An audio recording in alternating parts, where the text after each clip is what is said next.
So this new episode starts at the Tokito house, where we see the interaction between the Oiran and the girls that informed Tanjiro the last time about Suma's disappearance. Koinatsu Oiran seems to genuinely care about these two little girls, and she's giving them precious gifts since she will be leaving the district for good. Next, in the Kyogoku house, Zenitsu's disappearance is being noted by the other members, but the owner of the house tries to dismiss this fact as another case of Ashinoke. But it is obvious that he is aware that something sinister has occurred, and like everyone else, he is afraid of the consequences of confronting Warabime Oiran, aka Daki, who practically runs the whole place, as we saw it in the last episode after she knocked Zenitsu out.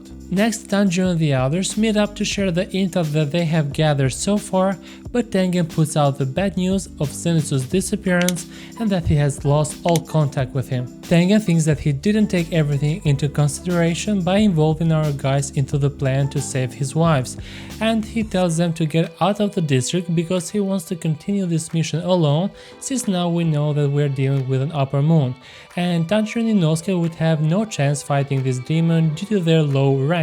And at that moment I was scratching my head trying to remember the rankings again, because it's been a long time since it has been talked about it.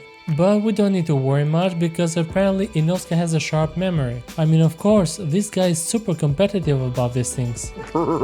And it seems that Tanjiro and the others have moved up in the rankings, going from Mizuto to Kanoe.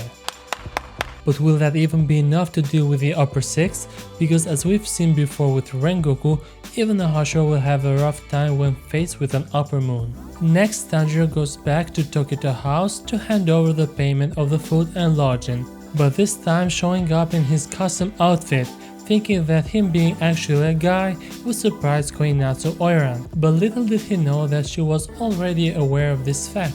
I would say that him trying to lie blew his cover, but he also didn't do a very good job disguising his voice. Before he leaves, he explains to her the real reason why he was disguised as a girl, and also reassured her that he will find the people who had vanished. And just as he left, Daki shows up out of nowhere to Oiran's room with a plan of devouring her. I mean, this is very convenient for the upper moon because Koinatsu Oiran was leaving the district the next day, and that's why no one would be suspicious of anything. It was clear that Daki was keeping a close eye on her so she wouldn't miss this opportunity.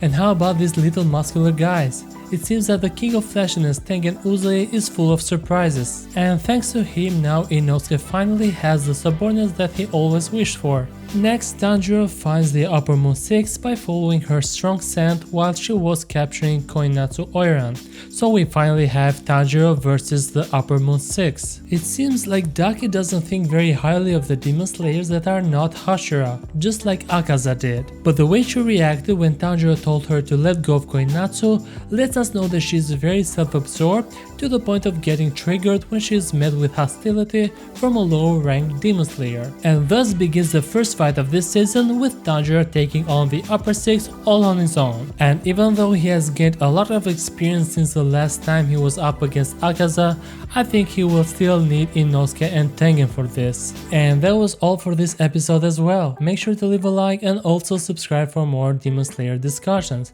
Thank you for your attention, and I will see you next time.